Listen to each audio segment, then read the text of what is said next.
Kolkata night Riders অবশেষে দীর্ঘ 12 বছরের খরা কাটালো।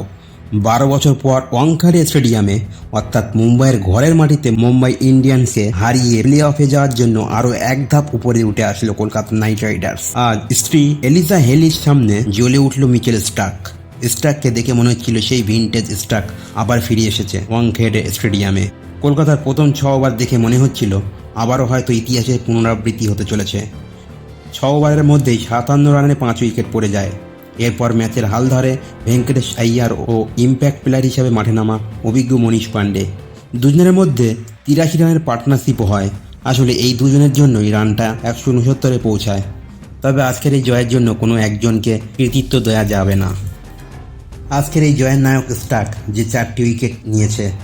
এই জয়ের নায়ক ভেঙ্কটেশ আইয়ার, যে 70 রানের এক ফাইটিং ইনিংস খেলেছে।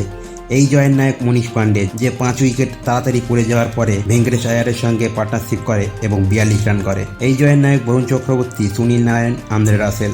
সুনীল নারায়ণ ও বরুণ চক্রবর্তী দুজনেই 4 ওভার বল করে ও দুজনেই 22 রান দিয়ে 2টি করে উইকেট নেন। আজ রাসেল ব্যাট হাতে যোগদান দিতে না পারলেও বল হাতে গুরুত্বপূর্ণ 2 উইকেট নেয়। প্রথমে হার্দিক পান্ডিয়া ও পরে সূর্যকুমার যাদবের উইকেট নেন, যার উইকেট আসলে না নিলে হয়তো ম্যাচের ফলাফল অন্যরকম হতে পারত।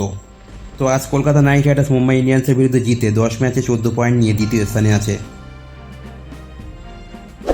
Thanks for watching and please subscribe my channel for latest cricket update.